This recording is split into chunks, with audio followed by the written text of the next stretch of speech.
Hey, good Sunday evening. Here we are with our Old Testament studies, 2 Samuel chapter 21. Uh, we're reading a section that shows us that when David was king, he had all kinds of trouble. The Lord told him that for his past sins, that the sword wouldn't depart from his house. He has wars and family problems, and now here's some more judgment that comes upon the land that really wasn't brought on by David. This was brought upon by Saul, who's long dead now, but the judgment still comes upon the nation for something that Saul did. So it starts out chapter 21, verse 1. There was a famine, no food in the days of David for 3 years in a row, year after year. And David began to recognize that this was judgment from God. So he went and prayed and he asked the Lord. David inquired of the Lord, and the Lord answered, "It's for Saul and for his bloody house, because he slew the Gibeonites." Now, back in the Old Testament, Israel had come into the land, and these Gibeonites, also the descendants of the Amorites, they were the people that had inhabited the land when Israel came into Canaan. And God had told them originally to go in and wipe all of them out, but they go in, they make a deal with them. They make a peace negotiation with some of them in the remaining days there. And Saul ignores that and breaks the peace contract. And God brings judgment upon the land long after Saul's gone. And there's a principle here that's kind of scary for us as the United States of America, is that your leaders can make stupid, sinful decisions, and a lot of innocent people are going to pay for that. What kind of judgment's hanging over our head like the sword of Damocles right now because of all these millions and millions of babies that we have legally killed in our nation? And you don't think that God's going to wink at that, do you? So that's where Israel was here, and they're under judgment 3 years in a row of it. And David goes to the Lord and says, "Why is this happening?" He says, "This is why it's happening." And verse 2, the king called the Gibeonites. And he said unto them, now the Gibeonites, they were not of the children of Israel, but of the remnant of the Amorites, as we were talking about. And the children of Israel had sworn to them, or made a deal with them. And it's recorded in their Bible in the past books. And Saul, he sought to slay them in his zeal for the children of Israel and to Judah. He broke their deal. And Saul broke the word of the nation. And a man is only as good as his word, and the nation is only as good as its word, and God's only as good as his word. That's why I believe God's word's perfect. Wherefore David said to the Gibeonites, well, what should we do to make this right? What shall we do for you? Wherewith shall we make the atonement? How are we going to make it right? That's what Christ did for us. He made the atonement between us and God to make things right between us human beings and God. Wherewith shall I make the atonement that ye may bless the inheritance of the Lord? And the Gibeonites said to him, ain't enough money in the world to make it right. We'll have no silver or gold of Saul, nor of his house, neither for us shalt thou kill any man in Israel. And he said, what shall you do what do you want? What will I do for you? And they answered the king, the man that consumed us, Saul is one that's just pointing to, and that devised against us that we should be destroyed for the remaining in the coast of Israel, let 7 men of his sons be delivered. That man's gone, but he's got descendants out there. Said, bring 7 of his sons over here and hang them. And we'll call it even. And we'll hang them up to the Lord in Gibeah of Saul, whom the Lord did choose. And the king said, okay, I'll give them. But now, parentheses if you would, the king spared Mephibosheth. Remember, Mephibosheth was the lame boy of Jonathan, and David had made a deal himself with Jonathan, Saul's boy, that he would be good to his descendants. So he always was good to Mephibosheth. So David wasn't going to let him be hung. But Saul had a lot of other descendants out here, sons. So the king spared Mephibosheth, the son of Jonathan, the son of Saul, because the Lord's oath was between them. Jonathan and Saul had made that oath between them, between David and Jonathan, the son of Saul.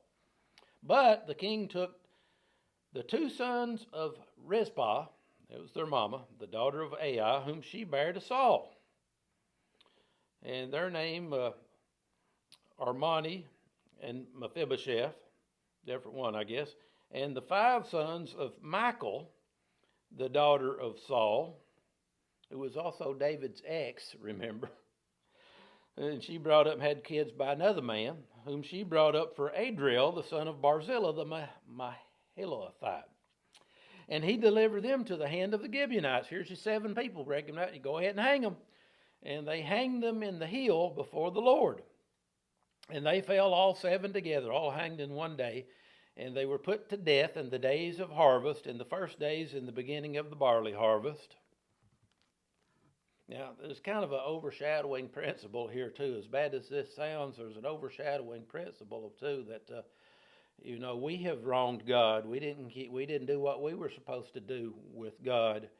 But there was an innocent victim named Jesus who died on our behalf to make things right before us and God. He took the punishment that we deserved.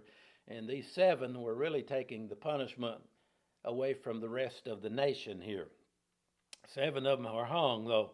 And in verse 10, their mama is heartbroken. Rizpah, the daughter of Ai, took sackcloth and spread it for her upon the rock from the beginning of the harvest till the water dropped out of heaven. I guess for weeks she sat out there looking over their dead bodies. And she suffered. She wouldn't allow the birds or the air to rest on them by day. Every time the buzzards would come, she'd get up and run them away.